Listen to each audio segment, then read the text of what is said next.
Hay lugares en el norte de México donde los caballos son más numerosos que los hombres.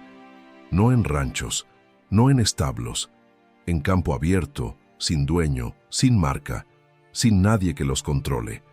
Manadas que recorren 40 kilómetros en un día, que sobreviven en desiertos donde el termómetro llega a 50 grados, que beben lo que encuentran y siguen moviéndose como si el territorio les perteneciera. Y aquí está el punto que nadie te había explicado de esta manera. Les pertenece, no porque alguien se los dio, sino porque estuvieron aquí antes que cualquier otro. Antes de los ranchos, antes de los conquistadores, antes de todo lo que tú y yo conocemos como historia. Esto no es una invasión, es un regreso, y ese regreso lleva 10.000 años de silencio guardados adentro. Lo que voy a contarte no es lo que aparece en los libros de texto de secundaria. Esos libros te dicen que los caballos llegaron con los españoles, que eran animales europeos, que los pueblos indígenas nunca los habían visto. Y eso, técnicamente, es correcto. Pero es correcto de una manera que esconde algo mucho más extraño. Los caballos no son europeos. El caballo como especie, Equus, el género al que pertenece todo lo que hoy llamamos caballo, evolucionó en América del Norte, aquí, en este continente. Hace 4 millones de años, los ancestros del caballo moderno caminaban por lo que hoy es México, por las llanuras de lo que hoy son los Estados Unidos, por las estepas que existían antes de que existieran los nombres de los países. Pues sí, el caballo es americano. Más americano que cualquier otra cosa que hoy llamamos americana. Y entonces algo pasó. Hace aproximadamente 10.000 años, al final de la última era glacial, el caballo desapareció de América. Completamente. No quedó uno. La extinción fue brutal, fue masiva, fue parte de ese evento que los paleontólogos llaman la extinción de la megafauna del Pleistoceno, donde desaparecieron también el mamut, el mastodonte, el gliptodonte, el camello americano. 10.000 años. Borrados. La causa exacta todavía se debate. Cambio climático, cazadores humanos, una combinación de ambos. Hay teorías para todos los gustos, pero el hecho es categórico. Cuando los primeros humanos cruzaron el estrecho de Bering y comenzaron a poblar el continente, el caballo ya se había ido. Y cuando llegaron los europeos en 1492, el continente llevaba milenios sin un solo animal de esa especie. Piénsalo un momento. El caballo evolucionó aquí durante millones de años. Cruzó hacia Asia y Europa por el puente terrestre que conectaba los continentes. Se dispersó por el mundo, cambió civilizaciones enteras, y América, el lugar donde nació, quedó sin ninguno. Eso, por sí solo, ya es raro. Cuando Hernán Cortés desembarcó en Veracruz en 1519, llevaba 16 caballos en sus naves. 16. Para los pueblos que lo vieron llegar, esos animales no tenían nombre, no tenían categoría. Algunos registros del periodo, y mira qué curioso esto, describen que los observadores no entendían si el jinete y el caballo eran dos seres o uno solo. Una criatura nueva, una entidad que no existía en ningún vocabulario conocido. El impacto fue inmediato, no solo psicológico, también militar, logístico, político. El caballo cambió completamente el equilibrio de la conquista. Le dio a los españoles una ventaja que no tenían en ninguna otra dimensión, y en pocas décadas los caballos se multiplicaron en el territorio que hoy es México, con una velocidad que los propios colonizadores no esperaban. Pero para entender lo que sigue, necesitas saber cómo funciona un caballo cuando escapa. Un caballo domesticado que se escapa y vive libre no sigue siendo un caballo domesticado. En una generación, en 2, el comportamiento cambia. En 3 o 4 generaciones, el animal ya es otra cosa, no salvaje en el sentido primitivo. El término correcto es feral, que significa doméstico vuelto libre, pero con instintos que el encierro había apagado y que la libertad enciende de nuevo. Esto pasó en México, pasó en el suroeste de los Estados Unidos, pasó en Argentina, en Chile, en Colombia, pero en el norte de México pasó con una intensidad particular, porque el territorio lo permite de una manera que pocos lugares en el mundo permiten. La verdad es que hay algo en esa tierra que hace que los caballos no solo sobrevivan, sino que prosperen de una forma que no debería ser posible. El desierto de Chihuahua tiene 362.000 kilómetros cuadrados. Es el desierto más grande de América del Norte. No es un desierto de arena, es un desierto de arbustos, de matorrales espinosos, de llanuras secas que se extienden hasta donde alcanza la vista. La temperatura baja a -15 en invierno y sube a 50 en verano. Una manada de caballos ferales vive ahí. La Sierra de Coahuila, el norte de Sonora, las planicies que bordean la frontera con Texas y Nuevo México, regiones enormes, con densidades de población humana tan bajas que hay municipios enteros con menos habitantes que algunos barrios de cualquier ciudad mediana. Tierras que el Estado mexicano no vigila de manera efectiva, donde no hay cercas que funcionen como barreras reales para un animal de 500 kilos que decide moverse. Y hay algo más que casi nunca se menciona.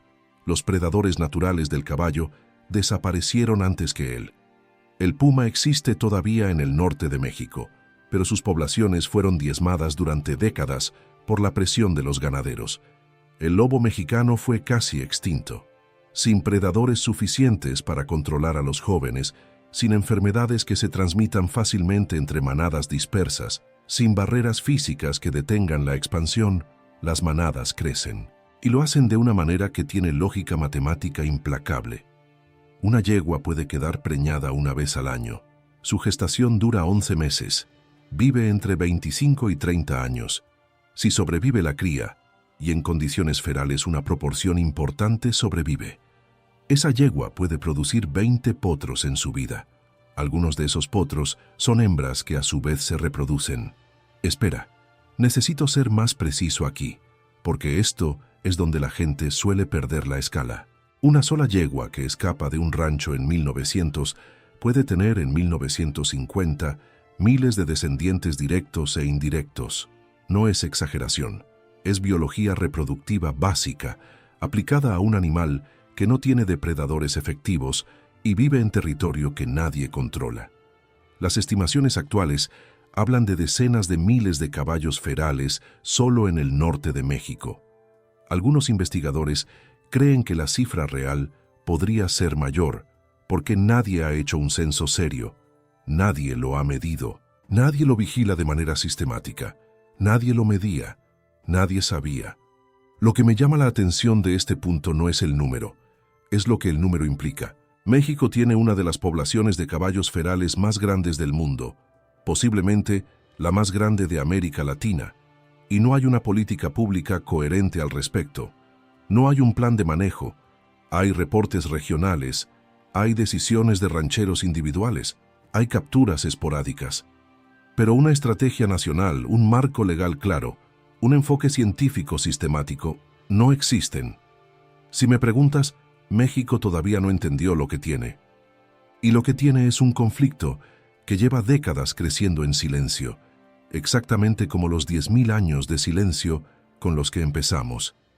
El conflicto existe porque el caballo feral y el ganadero quieren lo mismo: pasto, agua, territorio. El norte de México no es una región fértil. Cada hectárea de pastizal tiene una capacidad de carga limitada. Cuando una manada de 30 o 40 caballos entra a un área de pastoreo, puede consumir en una semana lo que un hato de vacas necesita en un mes. Los rancheros que dependen de ese pasto para su ganado, para sus cabras, para sus borregos, lo sienten directamente en sus ingresos.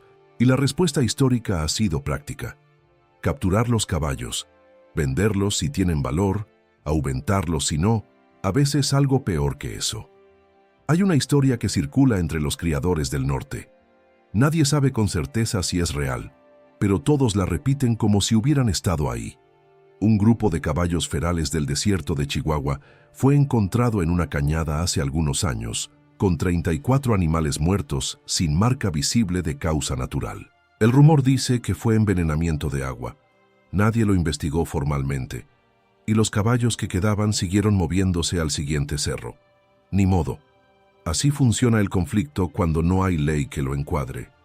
Pero aquí es donde la historia se complica, porque el problema no es solo económico, es también ecológico, Y el debate científico sobre ese punto no tiene una respuesta simple.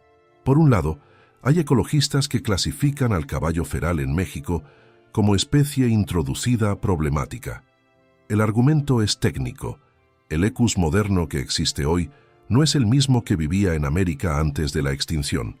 Fueron 10.000 años de evolución separada en Europa y Asia. El animal que volvió con Cortés era genéticamente diferente. Y en ecosistemas que evolucionaron sin caballos durante milenios, su presencia puede degradar suelos, competir con especies nativas, consumir vegetación que sostiene cadenas alimentarias que el caballo no formaba. O sea, según esta línea de pensamiento, el caballo es un invasor con historia interesante, pero invasor al fin. Por el otro lado, hay una escuela de pensamiento, minoritaria pero con argumentos que no se pueden ignorar, que dice que el nicho ecológico del caballo en América nunca desapareció, que los pastizales norteamericanos evolucionaron con grandes herbívoros durante millones de años, que cuando esos herbívoros desaparecieron, el ecosistema quedó en un estado de desequilibrio que no había tenido tiempo de adaptarse, y que el caballo, al regresar, no está invadiendo un sistema que no lo conocía, está ocupando un espacio que quedó vacío cuando él se fue. ¿Te das cuenta de lo que eso significa? Si es correcto, el caballo feral de Chihuahua no es el problema. Es la solución a un problema de 10.000 años que nadie había formulado de esa manera. No es opinión, es registro fósil, y el debate está abierto. Lo que sí está fuera de debate es la dimensión genética de estas manadas, y esto es, personalmente, lo que encuentro más inquietante de toda la historia. Las manadas ferales del norte de México son un caldero genético que no tiene equivalente en ningún programa de cría controlada. Mezclan sangre del caballo español colonial, que llegó con la conquista y preservó líneas ibéricas que hoy son raras incluso en España. Mezclan sangre del mustang norteamericano, que tiene su propia historia de evolución feral en las grandes llanuras. Mezclan caballos de rancho, cuarto de milla, criollo y líneas sin nombre que nadie ha clasificado, porque nadie ha tomado muestras sistemáticas. Hay algo en eso que no me deja tranquilo. Algunos investigadores, no muchos, pero algunos, han planteado que ciertas manadas del norte podrían conservar haplotipos, variantes genéticas específicas del antiguo caballo andaluz que ya no existen en poblaciones controladas. O sea, la selección natural en 4 siglos de libertad podría haber preservado material genético que los criadores modernos han perdido por selección artificial. Si eso es correcto, y no hay certeza todavía, falta investigación, faltan muestras, falta financiamiento, si eso es correcto, esas manadas que nadie quiere, que nadie cuida, que los rancheros ven como problema, podrían ser el repositorio genético más valioso del mundo equino en el hemisferio occidental. Eso es lo que nadie quiere aceptar. Y aquí volvemos al principio, a los 10.000 años de silencio. El caballo nació en América, salió de América, desapareció de América, volvió a América con los conquistadores sin saber que volvía a casa, se escapó, se multiplicó, y hoy recorre las mismas llanuras que sus ancestros recorrieron hace millones de años, sin que nadie lo haya planeado, sin que nadie lo haya dirigido, sin que nadie entienda del todo qué significa que esté ahí. Eso no es invasión. Es un ciclo que tiene una escala de tiempo que los humanos no estamos equipados para percibir de manera natural. 10.000 años de silencio. Y luego una manada cruzando al amanecer el desierto de Chihuahua, levantando polvo que nadie ve, moviéndose hacia un agua que nadie les dijo dónde estaba. Un ganadero de Sonora me contó algo parecido a esto una vez. Dijo que una madrugada vio una manada de unos 20 caballos cruzar su propiedad al trote, en fila india, perfectamente silenciosos.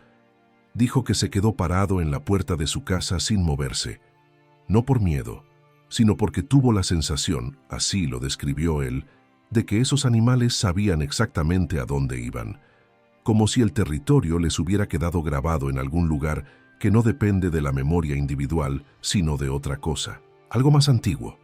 La biología tiene un nombre para eso. Se llama memoria filogenética, el instinto de especie, y es irrefutable. Los tres escenarios que los especialistas manejan para el futuro son categóricos en lo que proponen y completamente opuestos entre sí. El primero es el control poblacional formal, captura sistemática, programas de adopción similares al programa Mustang que administra el gobierno de los Estados Unidos, reducción gestionada de las manadas. Es el más caro, el más logísticamente complejo y requiere una voluntad política que hasta ahora no ha existido. El segundo es la caza o el culto selectivo. Es la opción más barata a corto plazo y la más devastadora en términos culturales y políticos.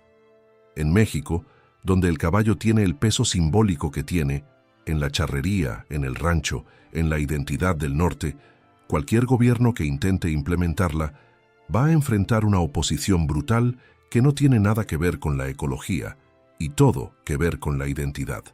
El tercero es la reintegración ecológica, aceptar a los caballos ferales como parte del ecosistema moderno, estudiarlos, entender qué función están cumpliendo, diseñar políticas que gestionen el conflicto con los ganaderos sin eliminar las manadas.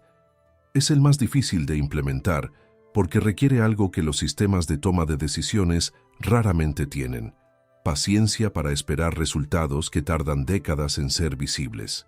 Lo que sigo es lo que casi nadie menciona. En este momento, ninguno de los tres se está aplicando de manera coherente en México.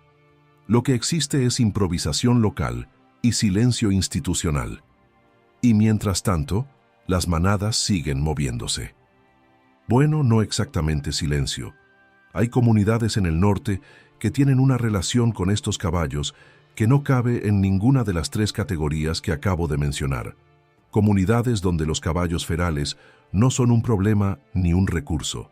Son parte del paisaje en el mismo sentido en que lo son las montañas o los ríos. Están ahí, han estado siempre, y la relación con ellos es de respeto sin romanticismo, que es la única forma de respeto que dura. Eso no lo va a resolver ninguna política pública, y tampoco lo va a destruir. Hay algo más en todo esto que los libros de texto no explican bien, y es que la historia del caballo en México no es la historia de un animal, es la historia de un territorio que tiene una memoria más larga que la de los países que lo ocupan. México, como estado, tiene poco más de 200 años. El caballo feral del norte tiene 4 siglos de libertad, y el nicho ecológico que ese caballo ocupa tiene millones de años de existencia. La nación es la entidad más joven de esa ecuación. Eso lo cambia todo, porque significa que cuando miramos una manada de caballos ferales cruzando el desierto de Chihuahua al amanecer, no estamos viendo un problema moderno. Estamos viendo el resultado de un proceso que comenzó antes de que existiera cualquier concepto humano de propiedad, de frontera, de especie invasora, un proceso que tiene su propia lógica, su propio ritmo, su propia dirección. Los 10.000 años de silencio terminaron. El animal volvió y no preguntó permiso. La pregunta no es si las manadas van a seguir creciendo. Eso ya está pasando y los números lo confirman. La pregunta real es si vamos a entender lo que significa que estén ahí antes de que la respuesta que demos sea irreversible. Porque hay decisiones que se toman por desidia, por ignorancia, por presión económica inmediata, y esas decisiones también tienen consecuencias que duran 10.000 años. Esto no es una historia de ciencia, es la historia de este territorio y de lo que todavía vive en él. Si llegaste hasta aquí, ya sabes algo que la mayoría no se molestó en descubrir. Cuéntanos desde dónde lo estás viendo, porque esta historia tiene que llegar más lejos.